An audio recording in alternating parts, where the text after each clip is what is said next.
Roberta Azevedo, geóloga, especialista em gestão ambiental e geoprocessamento, e finalizando a minha especialização em direito da mineração.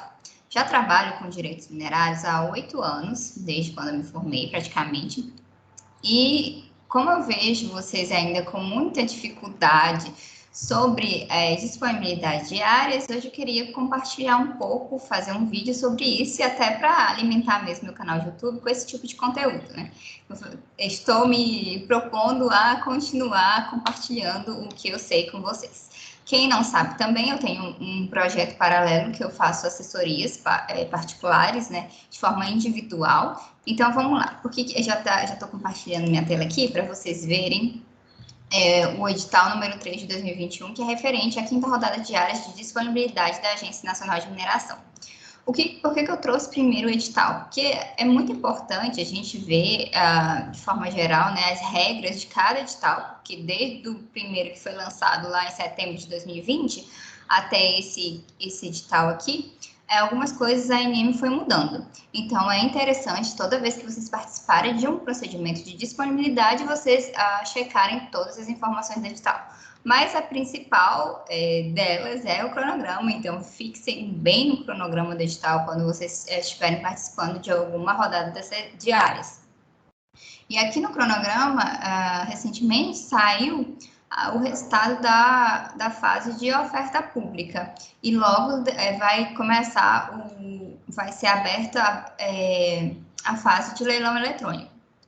E depois dessas duas fases, né, abre o período para fazer os protocolos dos requerimentos de pesquisa ou de lavra, dependendo do que foi a área, se foi arrematada na fase de oferta pública ou de leilão eletrônico. Então, aqui eu vou mostrar para vocês como é que a gente vai fazer esses requerimentos, porque ainda tem muita gente que tem muita dúvida, e como é que faz esses protocolos também. Então, primeiramente, eu vou entrar aqui no site da ANM mesmo. Em sistemas da ANM, eu vou mostrar primeiro o cadastro mineiro. Por quê? Porque no cadastro mineiro eu vou conseguir emitir os requerimentos necessários. Vocês vão ver aqui embaixo que vai ter requerimento de pesquisa oferta pública, requerimento de pesquisa leilão, requerimento de lavra garimpeira oferta pública, requerimento de lavra garimpeira leilão, requerimento de lavra oferta pública e requerimento de lavra leilão. Então, dependendo do que for a área de vocês, de como ela foi arrematada, em qual fase ela foi arrematada, vocês vão escolher um desses requerimentos e vão preencher. Vamos aqui fazer uma simulação com o que a gente já ganhou a nossa área na fase de oferta pública. Então, a gente vem e seleciona aqui esse tipo de requerimento. Muita atenção, viu, gente, com o tipo de requerimento em relação à fase que vocês arremataram a área e também se ela é para pesquisa ou lavra. Então, o requerimento é bem simples, para quem já está mais acostumado com o DNPM, né, lá da época do DNPM, esses requerimentos eles não mudam muita coisa, é só colocar o requerente, representante legal, responsável técnico, o número do processo e quem é o titular do processo. Aqui, nas coordenadas, tem uma coisa interessante, porque, por exemplo, uma área de pesquisa que foi colocada em disponibilidade de 1.000 hectares, é possível vocês requererem diminuir o tamanho dessa área. Então, vocês vão fazer isso aqui, quando vocês forem colocar as coordenadas. Mas diminuir a área significa respeitar o limite da área total que foi colocada em disponibilidade. Então, eu não posso pegar uma área ao lado, uma área adjacente, né, ou aumentar um pouquinho minha área para outro lugar, do jeito que eu quiser. Não, tem que respeitar a poligonal que foi colocada em disponibilidade. E quanto às substâncias, também vocês podem colocar qualquer substância mineral. Então, depois que preencher isso aqui, depois que preencher o requerimento, vai em prosseguir e ele vai gravar. Na hora que ele gravar, vai gerar um número de requerimentos. Vocês podem até salvar em PDF mesmo, por quê? Porque vai facilitar na hora que vocês forem lá para o protocolo digital e fazer o protocolo, porque tem que fazer o protocolo por esse número de requerimento que foi gerado. Então, vocês podem até salvar aqui e para consultar depois, para não se confundir, às vezes vocês estão trabalhando com muitas áreas, então já salva, especifica qual é o processo e tudo mais. Apesar de que no protocolo digital vocês vão conseguir ver também, se vocês forem clicar no número do requerimento, lá vai aparecer mais informações sobre ele, então o número do processo, e tudo mais, tudo que vocês preencheram aqui. Mas é um trabalho extra, né? Então, só para garantir, é melhor salvar aqui primeiro.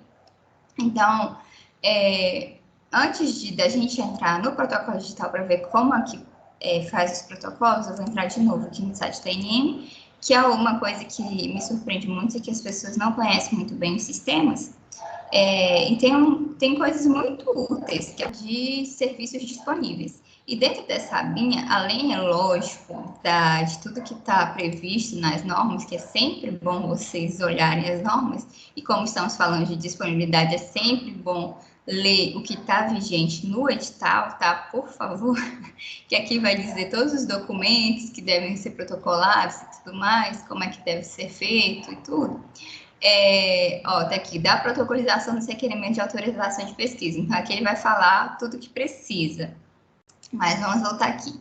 Então, aqui, essa lista de serviços e etapas disponibilizadas no protocolo digital, isso aqui criado pela própria ANM, aqui ele tem vários links que vão mostrar quais são os documentos obrigatórios e os documentos facultativos para serem anexados na hora que for fazer o protocolo digital. Então, como a gente está usando o nosso exemplo aqui de pesquisa de oferta pública, eu vou pegar aqui só para vocês darem uma olhadinha. Então, aqui, olha, já me mostra quais são todos os documentos obrigatórios, que está em vermelho obrigatório e azul facultativo. Então, aqui, a anotação de responsabilidade técnica, ela é um documento obrigatório, então vocês vão ter que, como responsáveis técnicos, né, entrar no CREA, emitir uma RT, pagar e tudo mais, e anexar essa RT na hora do protocolo. O cronograma também é outro documento obrigatório, porque o cronograma vai listar as atividades e o tempo de execução previsto para essas atividades. A partir desse tempo que vocês vão pedir, né, o alvará de pesquisa. No caso, a vigência do alvará de pesquisa vai estar vinculado ao tempo necessário que foi explicado no cronograma para realizar os trabalhos de pesquisa mineral. Documento complementar é qualquer documento que vocês achem que vai instruir melhor o pedido. Então, quero colocar mais algum mapa, mais alguma coisa assim mais específica, então vou lá e coloco um documento complementar. Memorial descritivo da área é bem simples, eu meio que confundo com aquele memorial descritivo assim que tem em cartório, por exemplo, né, para áreas, às vezes o memorial descritivo de georreferenciamento, mas não, para ENEM, esse memorial descritivo ele é um pouco mais simples. Vocês podem até utilizar a própria configuração do cadastro mineiro, quando a gente clica aqui em poligonal, que vai aparecer o desenho da poligonal e as coordenadas embaixo. Então, vocês podem fazer um memorial descritivo mais ou menos parecido com o que está aqui no cadastro mineiro. Coloca o desenho da poligonal, coloca todos os vértices e todas as coordenadas, especifica o tamanho total da área, o município, todas as informações que vocês conseguirem de localização e criem um documento de memorial descritivo para vocês anexarem no protocolo digital. O orçamento é o que vocês preveem para ser gasto na pesquisa mineral. Tanto o cronograma quanto o orçamento, a gente está falando de um plano de pesquisa aqui, né? Então, na prática, não vai ser igual, até porque foi uma coisa que foi planejada, né? Então, muitas coisas podem acontecer no caminho. Então, não se preocupem se o orçamento ou o cronograma de vocês não vai seguir à risca na vida real. De novo, a gente está falando de um plano de pesquisa. Então, aqui, o plano de pesquisa é um outro documento obrigatório, que o plano de pesquisa já vai ser um mini relatório, explicando melhor quais são as atividades de pesquisa que serão executadas e mais ou menos algumas especificidades da área, como geologia, né, clima, geomorfologia, aquelas características físicas e mais algumas características de como vocês vão desenvolver a pesquisa mineral, por exemplo. Que tipo de pesquisa vocês vão realizar? Vai ser sondagem, vai ser trincheira, vai ser abertura de poços, né, que nem podem mais, mas ok, vou fazer só um exemplo. Então, assim, vocês vão descrever tudo isso no plano de pesquisa. A planta de situação, ela é um mapinha, né, bem simples também. Vocês podem fazer no ArcGIS, não sei qual é o tipo de software que vocês costumam utilizar, mas dá para fazer no ArcGIS, no QGIS, já vi em CAD também. Então, é só um mapa contendo as principais informações da área, por exemplo, as estradas, os rios, as cidades, as comunidades, os povoados, as vilas, se tem algum aeroporto, algum porto, enfim, literalmente a situação da área em volta da poligonal. A procuração, um documento facultativo, vocês são obrigados, às vezes, como a gente já fica vinculado, né, ao titular do requerimento, então a gente nem precisa de procuração, fica vinculado através do certificado digital, né? E, por último, a prova de recolhimento de emolumentos, que isso aqui nada mais é do que o próprio comprovante de pagamento da taxa de requerimento de pesquisa.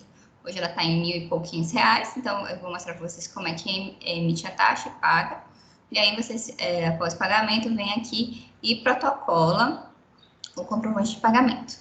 Então, há uma grande diferença, assim, que eu falei aqui do comprovante de pagamento, do requerimento de autorização de pesquisa da oferta pública para o requerimento de autorização de pesquisa leilão, vão ser esses mesmos documentos. A diferença vai ser que, quando é leilão, além de ser paga a taxa do requerimento, tem que ser paga também a taxa que você fez referente à proposta financeira durante a fase de leilão eletrônico, que vai ser gerado, também é explicado aqui no edital, vai ser gerado por meio de uma guia de recolhimento da União, tá aqui especificado direitinho como é que tem que preencher, então tem que ir ali entrar no site do Tesouro da Fazenda, no site da fazenda.gov.br, colocar todas as informações de forma manual mesmo, e emitir a GRU e pagar e anexar dentro do protocolo digital, pode ser aqui no documento complementar, o comprovante de pagamento.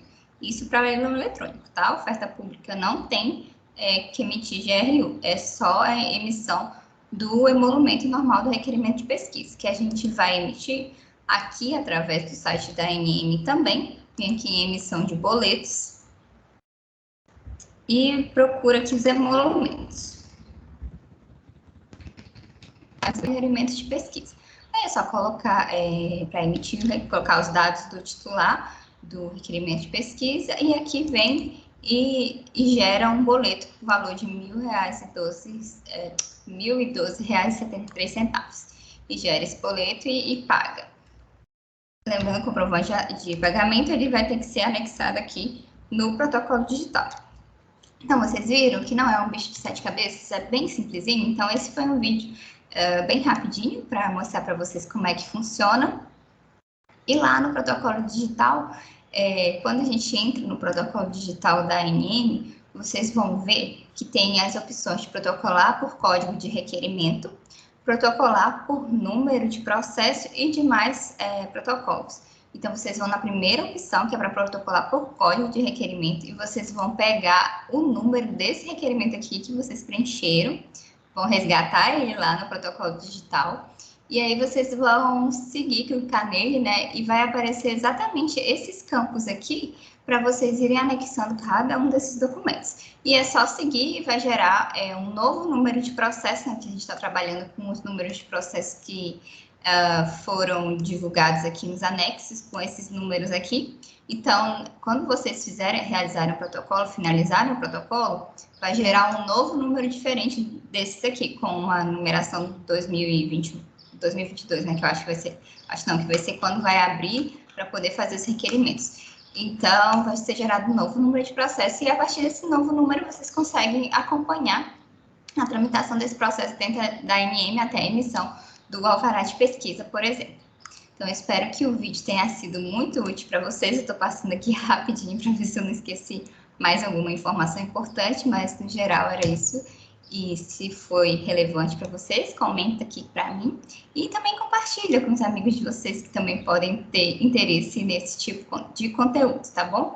Então, aguardem que eu pretendo gravar outros vídeos também desse mesmo jeito, vídeos mais rápidos, que sejam mais explicativos, baseados principalmente nas dúvidas que eu recebo, assim, nos meus meios de comunicação pessoal, mas também que eu recebo através das pessoas que eu faço as assessorias. Então, como eu vejo que tem muita coisa que é muito frequente, então essas dúvidas mais frequentes eu vou começar a compartilhar com mais gente, tá bom?